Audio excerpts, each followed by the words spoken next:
الحمد لله الذي خلق الإنسان وشرفه على سائر الكائنات، والصلاة والسلام على النبي الذي أخرج الله به العباد إلى نور القرآن.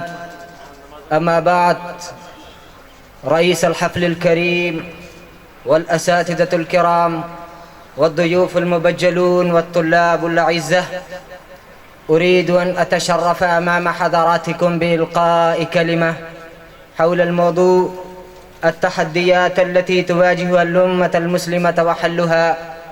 إخواني في الله، لا جدال في أن عصرنا يختلف اختلافا جذريا عما سبقه من حقب تاريخية، ولعله لا مجال هنا من مقارنة لما طرأ على عالمنا المعاصر من تطورات، وما جد فيه من متغيرات متسارعة، وما ظهر فيه من مخترعات باهرة لم تكن تخطر على بال أحد من كتاب روايات الخيال العلمي. فالواقع المعاصر فاق كل التوقعات.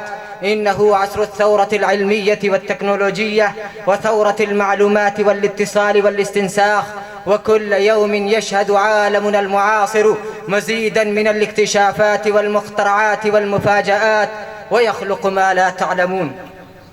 شباب الإسلام، إذا كانت هناك تحديات تمثل تحديات خارجية، فهناك بالإضافة إلى ذلك تحديات داخلية عديدة، من أهمها التخلف الذي تعاني منه الأمة الإسلامية، وانتشار ظاهرة الإرهاب في العالم الإسلامي على نطاق واسع، رغم أنها تعد ظاهرة عالمية، ويرتبط بذلك كله أيضا بالفهم الخاطئ للإسلام والتفسيرات المغلوطة لتعاليمه، وخطر الأصدقاء الجهال للإسلام الذين هم أشد ضررا على الإسلام من خصومه. وهذا إجمال يحتاج إلى تفصيل يتبين موقف الإسلام من ذلك كله. إخوة الإيمان، من التحديات التي نواجهها التخلف الذي يسود المجتمعات الإسلامية، وهو أخطر التحديات الداخلية التي تواجه العالم الإسلامي. وهذا التخلف ليس تخلفا على المستوى المادي فحسب، وإنما هو تخلف شامل لشتى النواحي العلمية والفكرية والأخلاقية والاقتصادية والاجتماعية والسياسية. ولا يغرن أحدا تلك الفكرة الاقتصادية، ولا يغرن أحدا تلك الاقتصادية في عالمنا المعاصر، لأننا فالمسلمون اليوم للأسف الشديد ليسوا أكثر من مستهلكين لمنجزات الحضارة، وليسوا منتجين لها أو مشاركين فيها.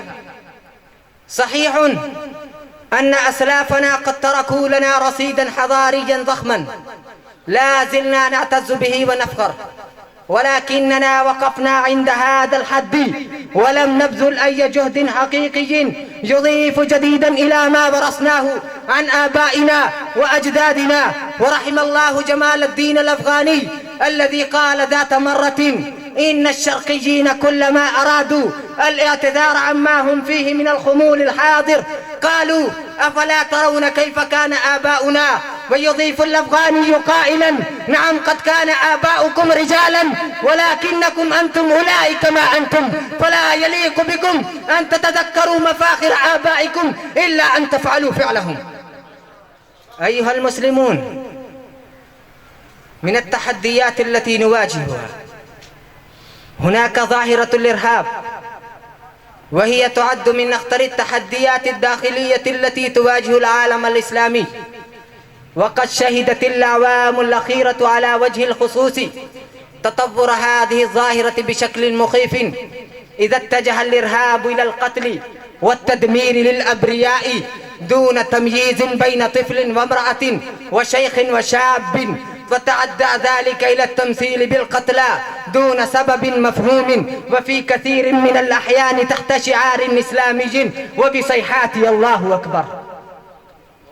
أيها الناس، إن الحل الوحيد لكل هذه الأزمات والتحديات هو أن يرجع المسلمون إلى دينهم الذي ابتعدوا عنه والذي استقاموا به أول هذه الأمة، وهو ضامن لإصلاح آخر هذه الأمة دينيا وثقافيا واقتصاديا وسياسيا. ولا يغرن أحدا تلك القشرة الحضارية الظاهرتية في عالمنا المعاصر.